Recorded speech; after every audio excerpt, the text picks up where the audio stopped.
Hey folks, how you doing? And welcome to a special episode of McGold-Riffs, the Corona version of it. Maybe we'll make this, I don't know what number this is. This is just a special version. And since a lot of us are home these days because of the various things we're going through right now, I've been teaching a lot remotely. And I get a bunch of kids I'm working with and some adults. And one of my kids broke a string. So it's, I thought, man, maybe I should make a episode on some general sort of guitar, maintenance type stuff. And to my buddy Dan Armstrong, I don't want too many criticisms because I'm not you, but I've been doing this many years, and I like to take care of my guitars. And today I have a my 814 CE. That it was a 2012 Taylor, and as you can see, if you can see this, it gets beaten up pretty much pretty regularly. And but it's a beautiful guitar. It has these beautiful Coco-bola rosewood in back, and I'm pretty good with strings as far as knowing when to change strings. I play hard, as you can see from banging up the guitar, and I used to, when I played Fender medium picks, I used to break those picks quite a bit, and I used to, believe it or not, break E and A strings. And I use these great strings from a company by the name of Elixir that I get from Sweetwater. I'm a big fan of Sweetwater, and they're 1213 nano webs. And these are the coated strings that theoretically last longer and sound better, actually. And I really like them. And they're recommended by Taylor, and I tend to go with whatever the manufacturer I'm working with, what they recommend for strings. But my point about elixirs are, I was breaking because I was using those picks. I'm using nylon Dunlops now, 0.73. So when I was using those Fender medium picks, believe it or not, I was breaking E's and A, low E, low A. Yeah, I know. So I actually messaged Elixir, and they're Germans, and they're very, kind of in this German way. You're the only guitar player in the world who's ever broken E and A strings. But they sent me a box of E's and a box of A's. So I'm getting better at kind of knowing when to change strings, and I usually play 10 to 15 gigs a month. And I try to get 3 or 4 weeks for strings. 12 to 14 pairs a year, which can be expensive. These things are about $15 a piece. But it is tax deductible for you professional musicians out there. So. Well, what I like to do, again, I have all my strings lined up over here on the left, and you can use one of these things. You get these little peg turners that you can get from Sweetwater, and I'm a big fan of Sweetwater. Maybe they'll sponsor me one of these days. But you just do this baby sort of thing like here. That's it. Hope I can get through this video with the batteries on this thing going.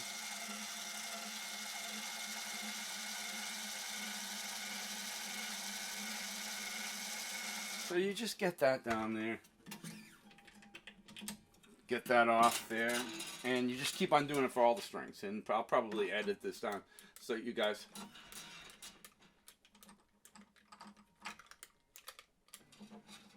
Okay, so we'll stop there because the batteries did die on this thing. Oh no, they didn't. Okay, here we go.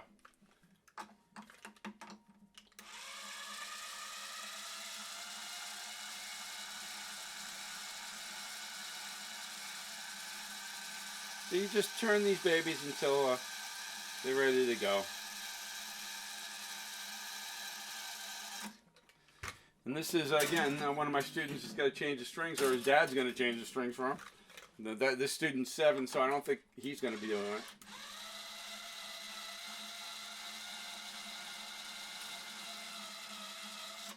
it. Okay, so you get this one. The A string, 5th string, and I always teach my young kids how to memorize the name of strings. Eddie, 8, Dynamite, Goodbye Eddie. That's a good one to remember. You don't want to eat dynamite. So,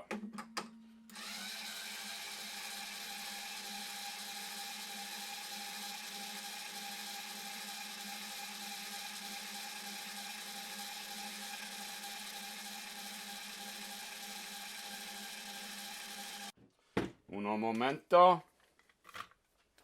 Put this baby away, the E string. And let's just get a nice wire cutter. You always have to have wire cutters. And by the way, if you take a look at, how do I have a nice little changing table here. Little thing you can get from a company by the name of Music Nomad. Music Nomad makes these little pads here too. So let's go back up. Here we go. Get a little wire cutter. You always need wire cutters when you're a guitar player. Always have an extra pair. I got about 9 guitars and I got 9 wire cutters because you never know what guitar you're going to have at a gig. And you got to have the tools of the trade. And occasionally these pegs are tight and you can just use a needle nose pliers for that. So we got most of the strings off. Again, there are a couple of strings where the tops are still in there. And this is where, when you're an old guy, you need your glasses. And you need to, use a needle nose of some sort to kind of get these, this part out. And I'll probably edit a lot of this stuff out so you're not bored to death with this thing. Okay. Here we go.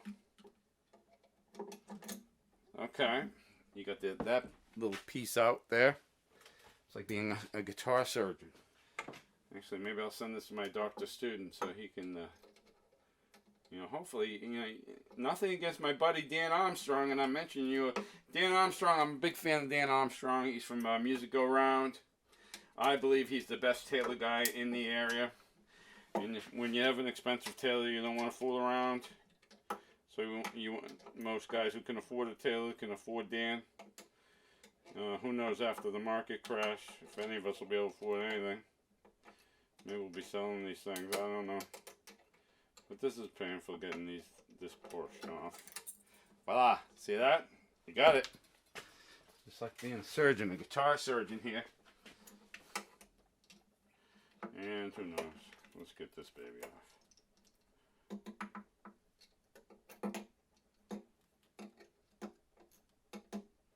One second. I'm almost there. God, last one. Okay, so now we can start. First thing I like to do is to just tighten up a few things. Get a little one of these babies here. And I think this is the size for this baby. Just tighten these babies. Not too much, but enough.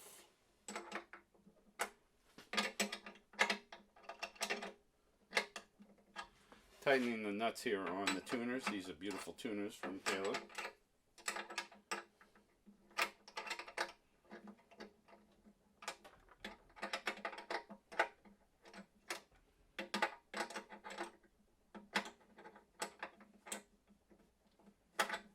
That all looks good.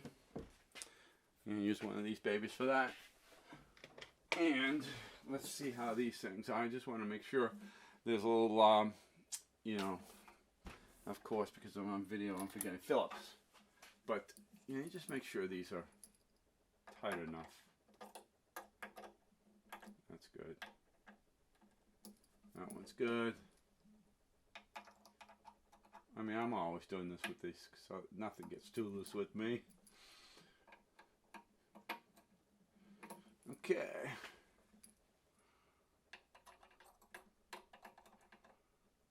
That looks good. And it's just a little screwdriver. Next thing we're going to do, folks, at home. I know, isn't this exciting? We're going to clean this baby. And wipe it down. Maybe I'll do the fretboard first. Your fretboard gets very, very dirty. And I don't know, Dan, you're probably going to criticize me on this, but I use a tiny bit of rubbing alcohol. Just a little bit. Just a tiny bit. And let me just close that because I will knock it over.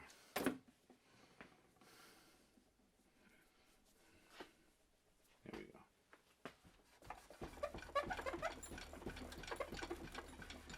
your hands, there's so much grime on your hands, and you're just wiping down the frets, you know, just like that. Getting these babies down. Just plain old rubbing alcohol, you know, just... You probably can't see this, but look at the dirt that just came off of that just now. That's from your fingers and various clubs when back in the days when it was smoking, you know. You can imagine the damage on guitars back in those days. Just for a demonstration, I'm going to use a tiny bit of this baby here. A little bit of lemon oil. Shake it up a bit. There's a little sort of top to it. And I'll just put a little bit of this stuff on because you only do this maybe a few times.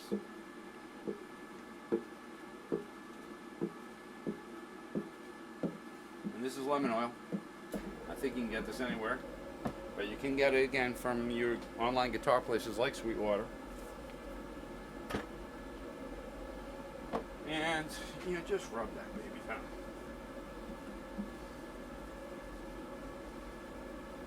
Yeah, Dan, I think we're gonna need to do some fret work on this baby. That's stuff I can't do.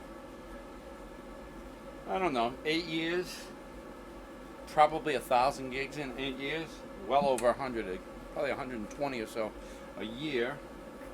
So you're well over 1,000 gigs. That's probably right, and hundreds of hours of teaching and whatever,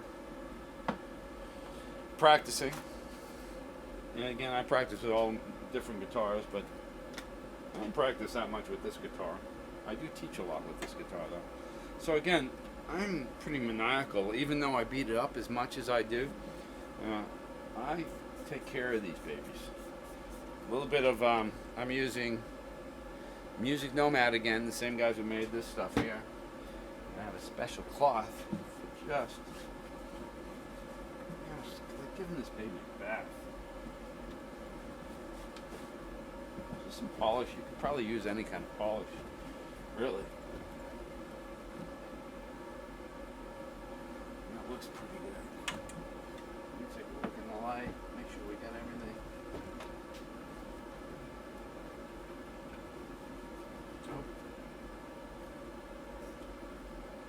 How's everyone doing at home? Again, I've been teaching some classes, you know, you're interested.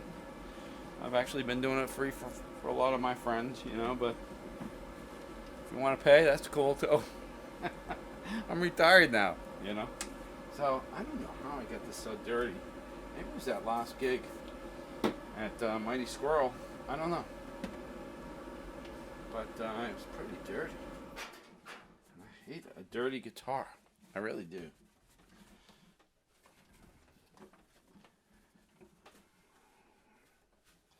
Yeah, you never see me with glasses, do you? No. And I like to just make sure this is my baby, this guitar. This makes a lot of money, this guitar, I tell you. It's more than paid for itself.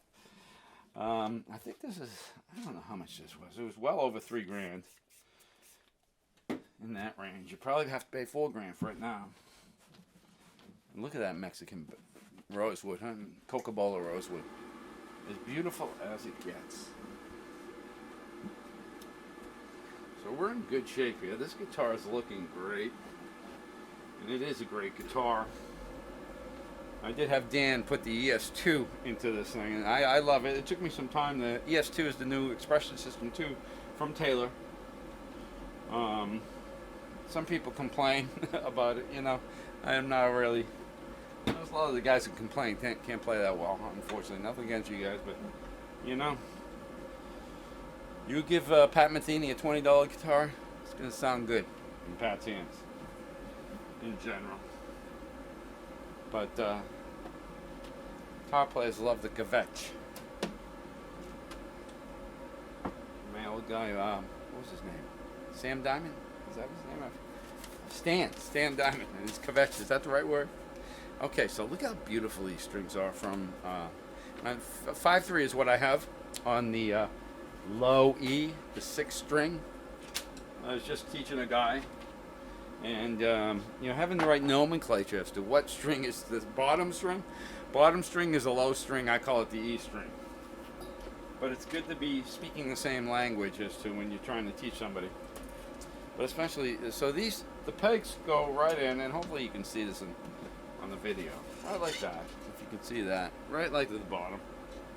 And what I do is I stretch it up here. I look for the hole, which at my age is harder these days.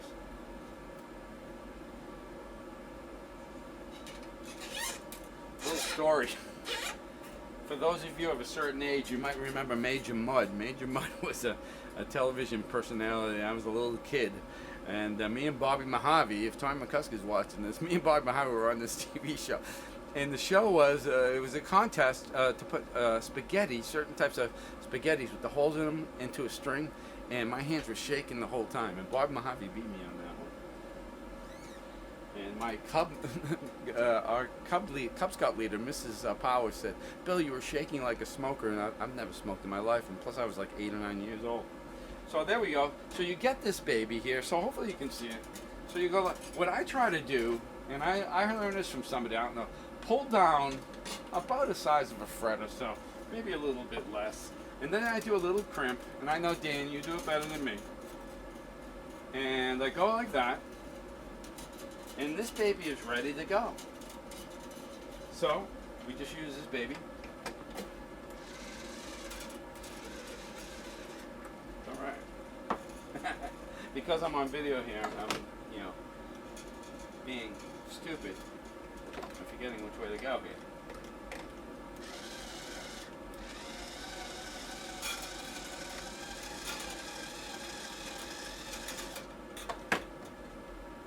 I never have this problem. There, I'm going to hold this baby like that. There we go. Just kind of, and you don't need one of these peg turner things.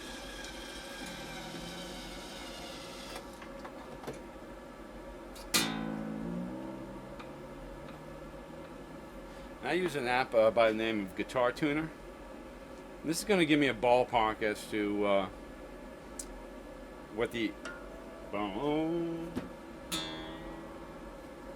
Put it right on the guitar. That's good. And I try to stretch it a little bit by pulling it. That's probably wrong too, right there. But voila, one string is done. And this take 20 minutes to get to this point. Isn't this exciting? Here we go. The A string, 42. 42. Ready to go. Take the string out. Boom. Make sure I haven't lost the pegs yet. I got all 5 pegs. This baby is the peg. Goes right into the bridge here. Okay. Find the hole again.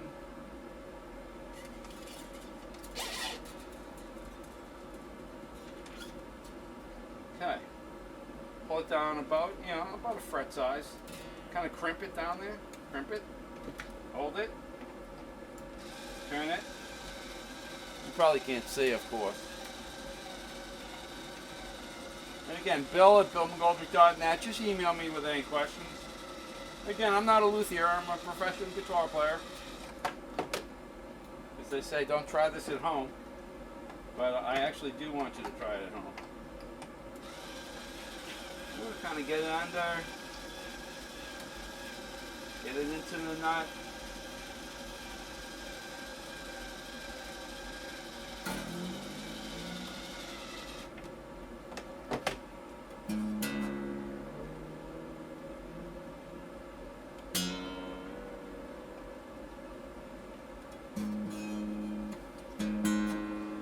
As we say, close enough for jazz.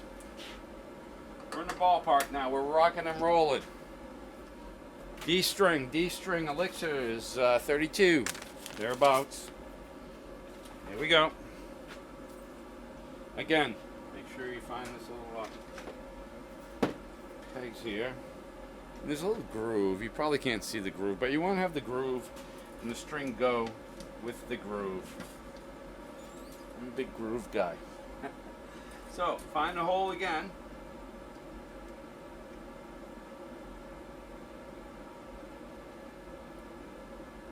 Which is easier said than done sometimes. Okay? Pull it down about a fret size or so. Crimp it. Do that sort of baby. Start tearing it.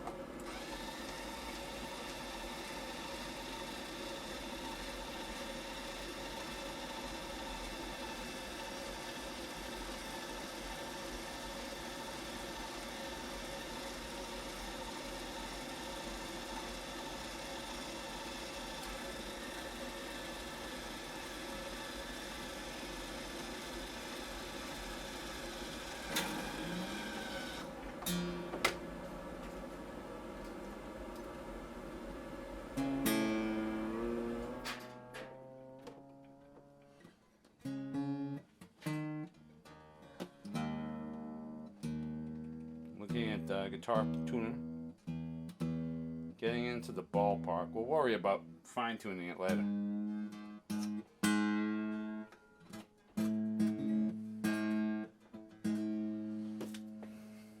Put on automatic.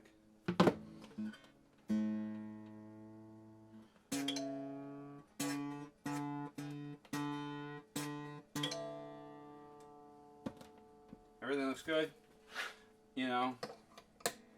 In my humble opinion, any guitar player leaves these things at the top is not a pro, unfortunately. You know, I just don't think so. Just my humble opinion. I could be wrong, again. But not that often. When it comes to music and other things, quite often. But that's okay. Doesn't bother me. Sometimes wrong, very few times uncertain. Okay, so the little groove on this baby here, a little groove down, and the string's going to be in front of it, in front of that groove. So make sure that's good. Okay, so this side is a little bit trickier as usual. I'll probably do gotta pull this up, pull it down about a fret size or so, and I'm going to crimp it, and then I'm going to go around. I know you probably can't see this, but this would be for my students too, you know. So you want to kind of, I want to do this. See that? So I got it in, and I'm going to put it through again on this side. Okay? If I can see it. There we go. Voila. There you go. So that's ready to go. And, yeah, you probably can't see this, baby. Very expensive guitar. I don't want to put it on the cement floor here. Concrete floor. I know, you can't see. Let me get it going by hand first. Ah! That's what I don't want. Good. Get this baby like that. Yeah, I know, you can't see. Any questions, just email me. Bill at McGoldrick.net. Missy. Dre Bone. Yeah, that's not that great. So let's get this baby right here though.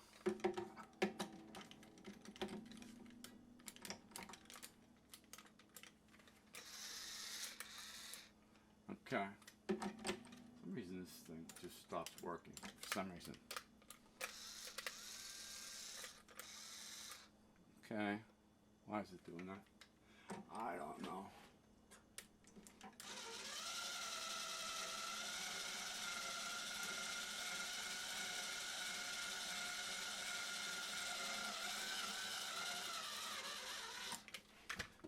Sometimes these pegs will start to pop out a bit.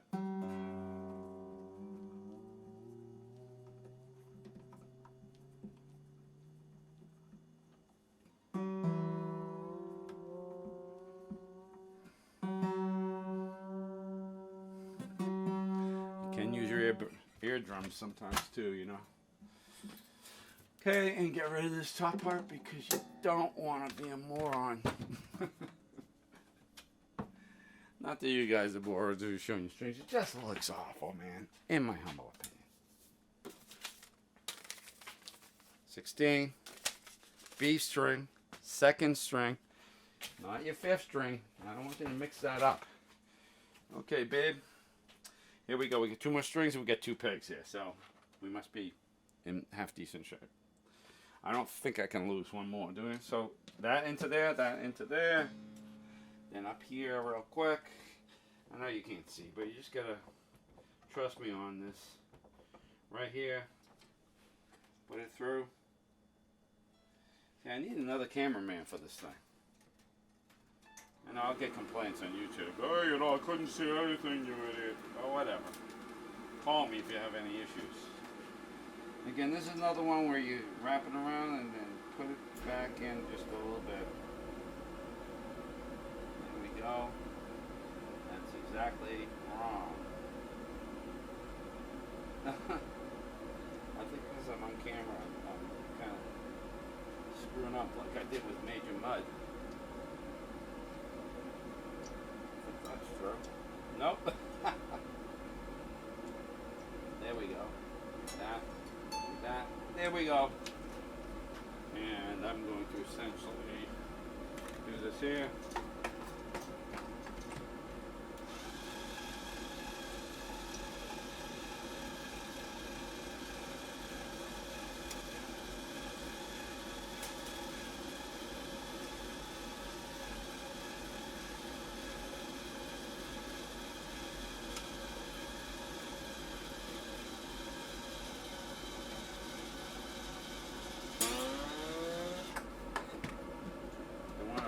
Break it.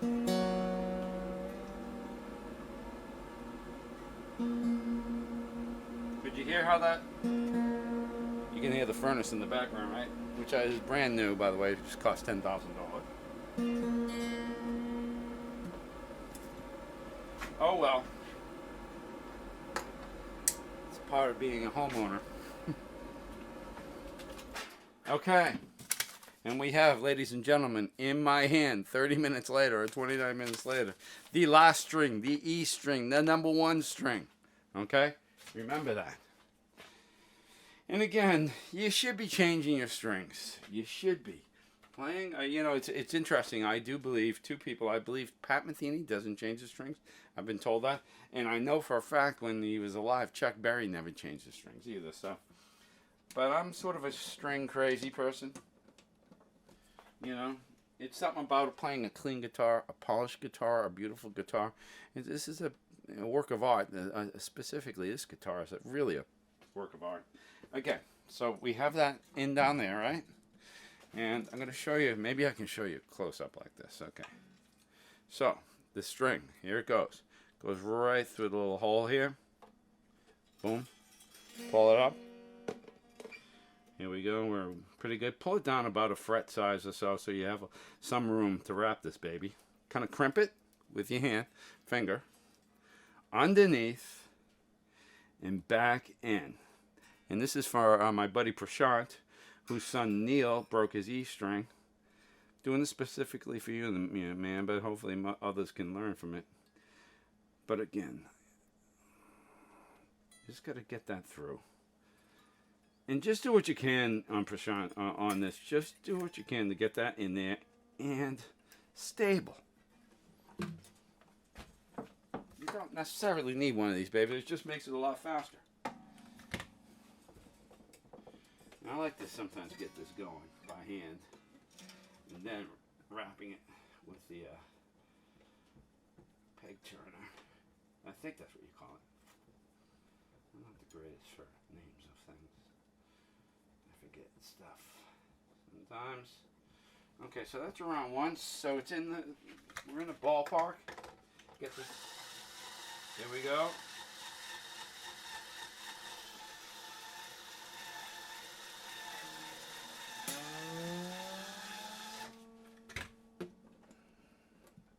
Sure, all those pegs are.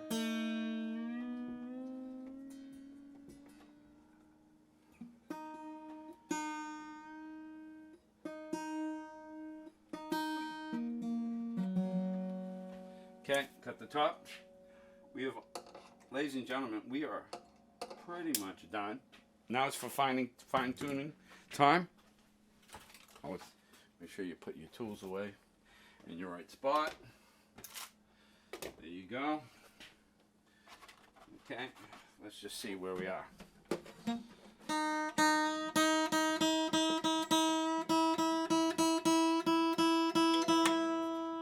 That's what that baby looks like when it's in tune.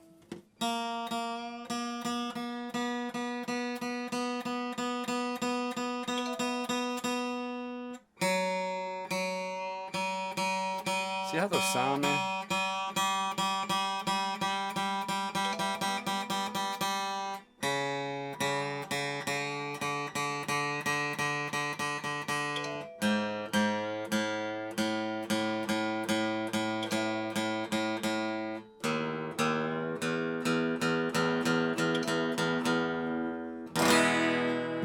How about that, huh?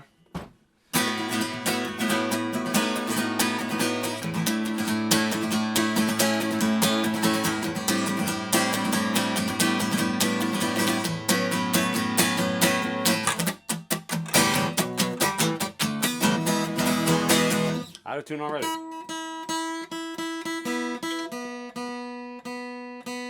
I usually let it sit for a while.